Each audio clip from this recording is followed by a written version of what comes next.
بسم اللہ الرحمن الرحیم۔ السلام علیکم ورحمۃ اللہ وبرکاتہ۔ اللہ تعالیٰ یہ نہیں چاہتا کہ اس کا کوئی بندہ جہنم میں جائے۔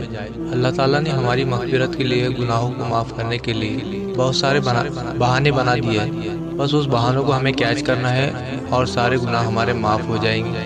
وہ بہانے اللہ تعالیٰ نے ہمیں کہیں جمعے کی شکل میں دیے ہیں، کہیں تہجد کی شکل میں دیے ہیں، تو کہیں رمضان کی شکل میں دیے ہیں، اور رمضان سے پہلے شب برات کی شکل میں دیے ہیں۔ اور یہ رات ایسی ہے جس میں اللہ تعالیٰ گناہوں کو معاف فرماتا ہے، اللہ تعالیٰ بخشش عطا فرماتا ہے، اور اللہ تعالیٰ فرماتا ہے میرے سامنے ہاتھ اٹھا لو بندو، ایک بار تو بھی تم شرمندگی کے ساتھ مجھ سے توبہ تو کرو، اپنے گناہوں پر ندامت کا اظہار تو کرو، میں تم کو معاف کر دوں گا۔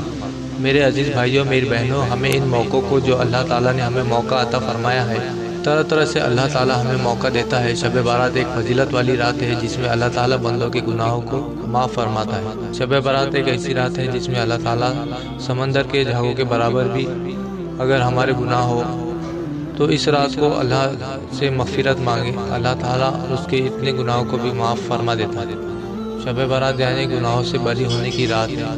شب برات اللہ سے معافی حاصل کرنے کی رات ہے، گناہوں سے پاک صاف ہونے کی رات ہے، اللہ سے دعا مانگنے کی ہے، اللہ کے سامنے عبادت کرنے کی رات ہے۔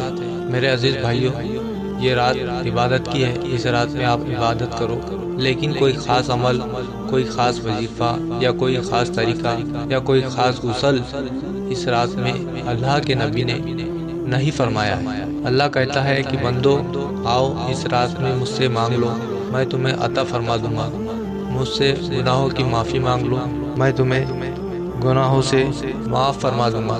میرے عزیز بھائیوں، میری بہنوں، جتنا ہو سکے عبادت کرے۔ شب برات اللہ تعالیٰ سے معافی لینے کی رات ہے۔ اس رات میں جتنے بھی عبادت کے کام ہے وہ ہمیں کرنا چاہیے۔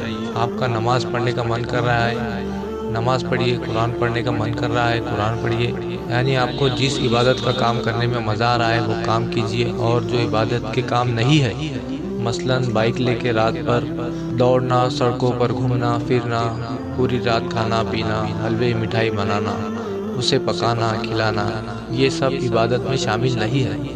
آپ عبادت نہیں کر سکتے ہو تو سو جاؤ، سو گئے تو کم سے کم گناہ تو نہیں ملے گا، لیکن جاگ رہے ہو، آپ موبائل چلا رہے ہو، ٹائم کی بربادی کر رہے ہو، آپ سڑکوں پہ گھوم رہے ہو، چغلیاں بھی ہو رہی ہے، نظر کا غلط استعمال بھی ہو رہا ہے، غلط چیز بھی سننے کو مل رہی ہے، دیکھنے کو مل رہی ہے، تو اس طرح سے گناہ زیادہ ہو جاتے ہیں۔ عبادت کے جتنے بھی کام ہیں وہ کریں، قرآن شریف کی تلاوت کریں، اس کے علاوہ کوئی خاص عمل اس رات کا نہیں ہے۔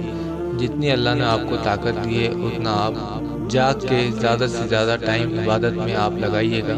مجھے امید ہے کہ آپ کو بہت سارے طریقے سے باتیں سمجھ آ گئی ہوں گی۔ اس کو شیئر کریں۔ السلام علیکم ورحمۃ اللہ وبرکاتہ۔